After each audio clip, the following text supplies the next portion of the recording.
안녕하십니까. 좋은나무교회 문현 목사입니다. 성도들의 성경 공부를 도와주는 수준으로 성경 공부를 진행하고 있습니다. 오늘은 요한계시록 9장 3절입니다.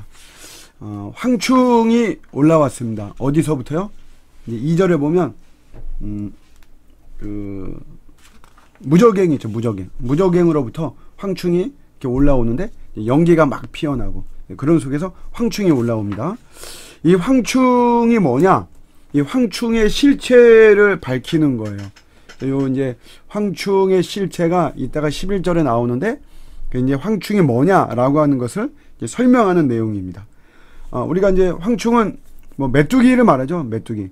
현실적으로는 메뚜기를 의미하지만 요것이 무저갱에서 나왔다 그랬잖아요. 그러니까 마귀적 속성을 가진 존재이구나 라고 하는 것을 알 수 있고, 또 이제 황충은 우리 성경에서는 하나님의 심판의 도구로 사용이 됩니다. 그러니까 바로 그 출애굽할 때 바로 그 애굽에 10가지 재앙을 할 때 그 중에 한 가지가 이 메뚜기 때의 재앙이죠. 농작물에 그 미치는 피해가 뭐 굉장히 우리 상상을 초월하는데 우리나라에서는 이제 이런 어떤 케이스가 없기 때문에 저희가 뭐 잘 인지를 하지는 못하지만 요것이 이제 외국에서는 아프리카 쪽이나 뭐 이런 쪽에서는 이 메뚜기의 재앙, 황충의 재앙이 대단하죠. 요엘서에 보면은 메뚜기 재앙에 대한 내용이 나오고 있습니다. 그래서 메뚜기 때가 한번 지나가면 완전히 초토화가 되어지는 어떤 재앙을 말하고요. 그래서 하나님의 심판의 도구로서 사용이 되어지는 이런 것입니다. 근데 이 황충이 하나 권세가 있어요. 전갈의 권세와 같은 권세를 가졌다. 전갈은 성경에서 본질적으로 우리 인간과 적대적인 관계로 인식이 되는 곤충입니다. 누가복음 10장 19절에 예수님께서 제자들을 파송하시면서 이제 전도하는 것으로 파송하시면서 권능을 주죠. 이런 말씀하세요. 내가 너희에게 뱀과 정갈을 밟으며, 뱀은 우리 인간과 적대적인 관계, 뭐 이거는 뭐 창세기 3장에 사탄이 우리 인간을 타락시키는 이런 과정 속에서 뱀을 통로로 삼는 것이죠. 그래서 우리가 전통적으로 잘 알고 있고요. 정갈도 정갈을 밟는다. 예수님도 이제 이런 표현을 쓰셨죠. 그러니까 이게 이제 본질적으로 우리 인간하고는 적대적인 관계로 그렇게 인식되어지는 곤충입니다. 이런 정갈의 권세를 받았더라, 이거 받았더라. 누가? 그 황충이. 그러니까 수동형으로 쓰여 있죠. 요것은 이제 이런 악의 세력도 다 이것이 우리 하나님의 허락하신 주권 아래에 있는 것이다 라고 하는 것을 의미하는 것입니다. 이제 4절에 보시면, 근데 그들에게 말하기를, 황충하게 말하기를 해야 하는 거를 이야기하고, 그 다음에 해야지 말아야 될 것을 이야기합니다. 먼저, 해야지 말아야 될 것을 이야기하고, 그 다음에 해야만 되는 것을 이야기를 하죠. 먼저 이제 해야지 말 것. 요건 뭐냐면, 땅의 풀이나 푸른 것이나 각종 수목은 해롭게 하지 말아라. 그러니까 요게 이제 우리가 황충에 말하자면 사명을 말하는 거죠. 원래 메뚜기는 식물을 갉아먹는 거죠. 그런데 여기 이 무저갱에서 나온 이 황충, 요거는 식물을 갉아먹는 것이 아니에요. 요게 마귀적인 존재라 그랬잖아요. 무저갱에서 올라왔으니까. 그러니까 요것의 사명은 사람을 해치는 사명이다. 땅의 풀이나 푸른 것이나 각종 수목은 해치지 말아라. 그럼 이제 사람이 누구냐? 사람은 이제 그 뒤에 나오는 하나님의 인을 맞지 않은 사람들이거든요. 그러니까 이제 심판의 초점이 요게 불신 세력에 있다. 이마에 하나님의 인을 받지 않은 사람들. 그러니까 우리가 요한계시록을 이렇게 읽으면 전체적으로 많은 분들이 말할 때 계시록 너무 무섭다. 예, 맞아요. 무서운 건 맞습니다. 심판에 대한 막 이야기가 나오니까 무서운 건 맞는데 그 심판의 타겟이 누구냐 하면 그게 불신 세력이에요.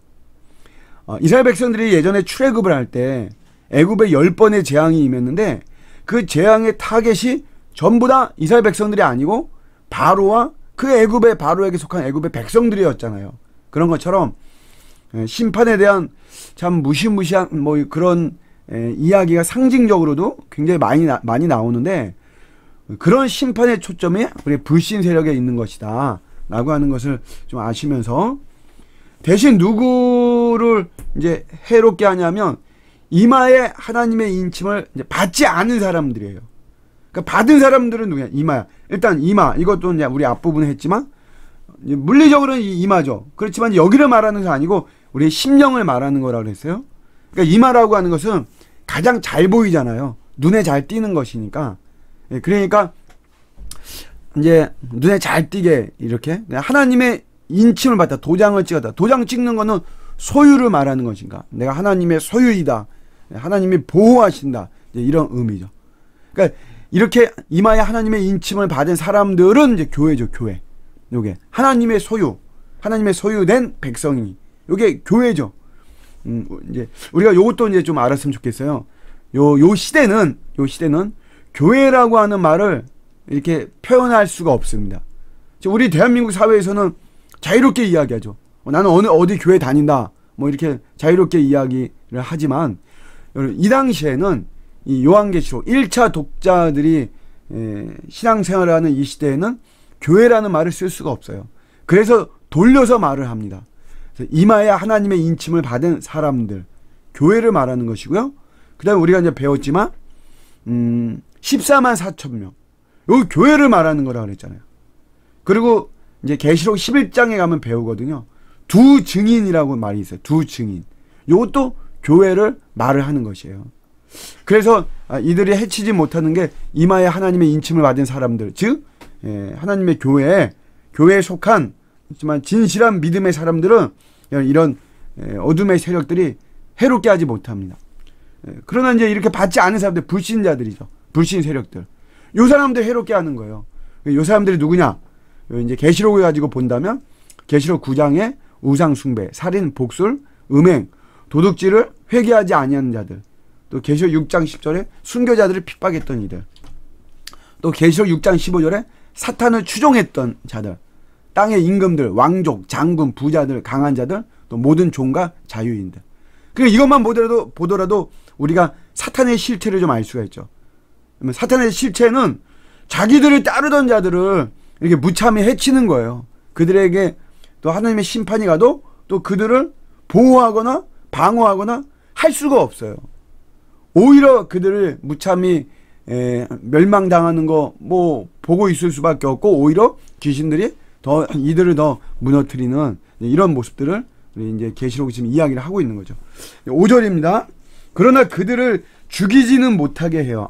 죽이지는. 여러분, 황충이 무적행에서 올라온 이 악한 정말 세력이 이게 이제 자기들 따르는 사람들을 막 이제 괴롭게 하는 거거든요. 그런데 죽이지는 못하게 하고 5달 동안만 괴롭게만 합니다.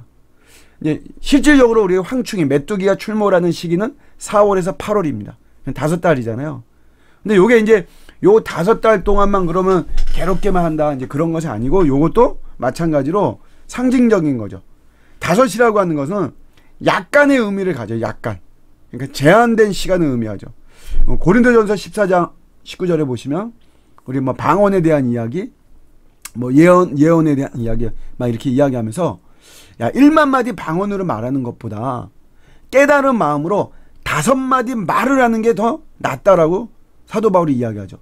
그러니까 여기서 말하는 5마디 말이라고 하는 게 뭡니까? 요게 딱 5단어를 가지고 이렇게 이야기하고, 그게 아니고, 요게 이제 그만큼 약간 깨달은 말로 정말 얼마 안 되는 말이라도, 내가 이제 방언은 이제 여기서 이제 내가 알아듣지 못하는 이제 그런 의도로 사용이 되니까, 내가 잘 알아듣지 못하는 말로 막 이렇게 하고 하는 것보다 내가 깨달은 말로 5마디, 소수의 말이라도 그렇게 깨달은 말이 더 나은 것이다 라고 이렇게 이야기를 하는 거죠.